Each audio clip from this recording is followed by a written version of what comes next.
Jangan lupa subscribe woi di channelnya Mas Edi Donghua. Oke, kita bahas sedikit episode sebelumnya supaya lebih nyambung. Meskipun pada awalnya rencana Jenderal Gelong dikatakan sangat menguntungkan untuk menerobos secara langsung gerbang Jeling Pass. Namun dari sudut pandang Tang San, rencana tersebut masih memiliki sedikit kekurangan.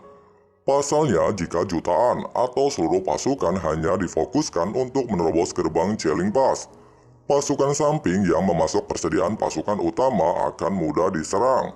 Terlebih lagi, perang kali ini juga melibatkan pasukan Mastro yang memiliki kemampuan melebihi pasukan militer. Meskipun dikatakan Jenderal Gelong telah mengutus beberapa pasukan kavaleri untuk mengamankan pasukan pangan, namun menurut Tang San hal tersebut masih jauh dari cukup. Pasalnya lawan mereka kali ini adalah Bibi Dong. Oleh sebab itu, Tang San menawarkan diri untuk membantu Jenderal Gelong mengamankan pasukan pangan dengan anggota 7 Mosaseknya. Tidak lama, kekhawatiran Tang San akhirnya terbukti, di mana Bibi Dong benar-benar mengutus puluhan Mastro yang dipimpin oleh Krisan Daulo untuk secara diam-diam membakar bahan pangan pasukan Tiando. Menyadari hal tersebut, Tang San segera membagi tugas pengamanan pasukan pangan kepada rekan-rekannya. Sementara dirinya dan Xiao Wu bergegas menuju lokasi utama. Tidak lama, Tang San mendapatkan laporan dari beberapa murid aula kecepatan, di mana pasukan musuh berjarak sekitar 10 km dari mereka. Oleh sebab itu, dengan menggunakan pelindung laut luas, Tang San bersama Xiao Wu segera menuju lokasi tersebut. Sementara itu, setelah tiba di kamp pasukan Tiando, Yu Guan langsung memerintahkan seluruh bawahannya untuk melakukan tugas mereka. Namun tidak lama, Yu Guan tiba-tiba merasakan firasat buruk. Bahkan ketika dia belum sempat bereaksi, seluruh area di sekitarnya tiba-tiba berubah menjadi lautan biru, bersamaan dengan beberapa cahaya merah yang menyebabkan udara di sekitarnya membeku.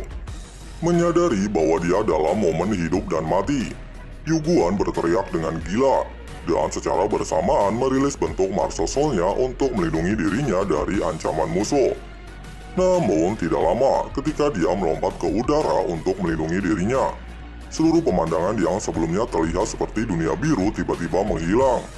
Dan setelah pemandangan kembali normal, Yu Guan dikejutkan jika 50 bawahannya telah tewas ditutupi dengan kristal merah aneh.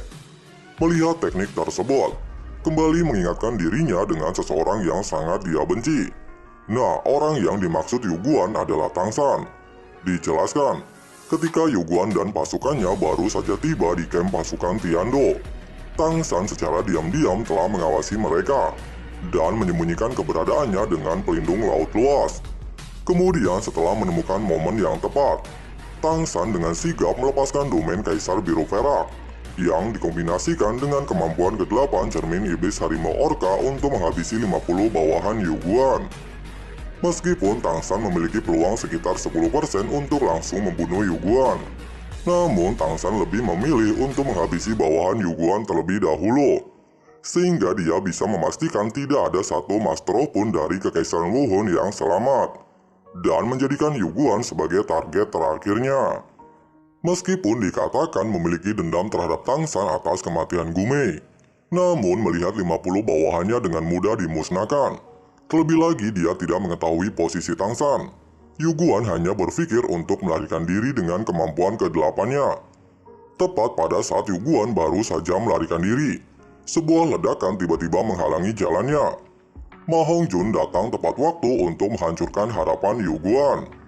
Meskipun sempat terkejut dengan kemunculan Ma Hongjun, namun demi bisa melarikan diri sebelum Tang San menyusulnya, Yu Guan dengan cepat merilis kemampuan ketujuhnya untuk kembali melarikan diri. Sayangnya, hal tersebut sia-sia. Pasalnya sebelum Yu Guan bisa melewati Ma Hongjun, sebuah trisula emas tiba-tiba memblokirnya.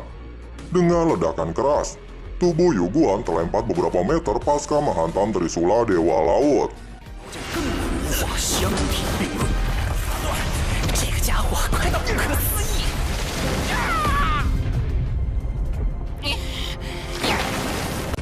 Menyadari tidak memiliki peluang menang, terlebih lagi dikepung oleh 3 Mastro yang levelnya tidak rendah. Yuguan hanya bisa memohon kepada Tang San untuk tidak membunuhnya. Bahkan Yuguan menawarkan diri untuk bergabung dengan pasukan Kekaisaran Tiando demi melawan Kekaisaran Wuhun. Namun jelas saja Tang San tidak memperdulikannya. Pasalnya dendam antara dirinya dan Kekaisaran Wuhun tidak bisa dipadamkan. Terlebih lagi Yuguan selalu ada di momen-momen kesedihannya. Dari momen kematian ibunya dan momen pengorbanan Xiaowu, Yuguan selalu hadir untuk berpartisipasi. Oleh sebab itu, sebagai seorang Fenghaodolo yang telah lama berada di benua, Tang San meminta Yuguan untuk tidak bersikap lemah, serta menerima kematiannya dengan bermartabat. Saat berbicara, Tang San mengayunkan trisula, dan satu demi satu 9 cincin rohnya muncul di sekitarnya. Melihat hal tersebut membuat ekspresi Yuguan tiba-tiba berubah dingin. Bahkan dia mengerahkan seluruh kekuatannya untuk melakukan pertarungan terakhirnya. Menyadari bahwa serangan tersebut adalah serangan bunuh diri dari seorang Fenghaodolo, Tang San meminta Ma Hongjun dan Xiaowu untuk sedikit menjauh dari lokasi tersebut. Dan pada saat yang sama, cincin roh ke-9 Kaisar Biru Perak yang Tang San dapatkan dari Daming berkedip. Beberapa saat kemudian, dua serangan terkuat dari dua orang Fenghaodolo bertabrakan.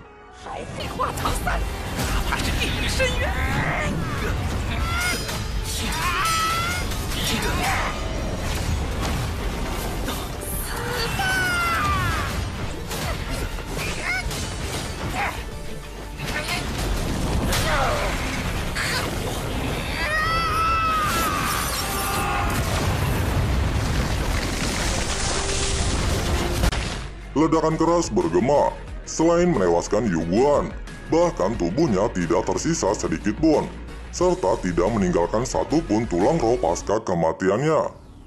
Melihat kekuatan Tang San jelas saja membuat Ma Hongjun benar-benar terpukau. Namun Tang San menjelaskan, jika dia bisa memilih, dia lebih baik tidak pernah membunuh lagi. Namun perang masih berlangsung, dan segala kemungkinan bisa terjadi di medan perang. Sementara itu di Cheling Pass, Bibidong dan para petinggi Kekaisaran Wuhun juga mulai terlihat tiba di garis depan untuk menyambut pasukan Tiando di gerbang Cheling Pass. Tidak lama salah satu tetua melaporkan situasi medan perang, yang dimana Kekaisaran Tiando telah mendirikan camp selama beberapa hari di dekat perbatasan dan terlihat telah siap untuk memulai perang. Sementara itu pasukan mereka juga dikatakan telah siap untuk memulai perang, dan hanya tinggal menunggu perintah darinya. 不久之后，必会有所行动。启禀陛下，天斗大军已经扎营多日。 Namun di tengah percakapan tersebut, seorang mata-mata juga melaporkan bahwa seluruh pasukan pengintai yang diperintahkan untuk membakar pasukan pangan kerajaan Tiando gagal melakukan tugas mereka. Bahkan dari 10 tim yang dikirim, hanya 30 orang yang berhasil kembali dengan luka parah. Bahkan tim yang dipimpin oleh tetua Yuguan juga belum memberikan kabar. Jelas saja mendengarkan hal tersebut seketika membuat Bibidong murka dan memerintahkan seluruh petinggi untuk menyampaikan pesannya kepada seluruh pasukan untuk melakukan perang secara langsung.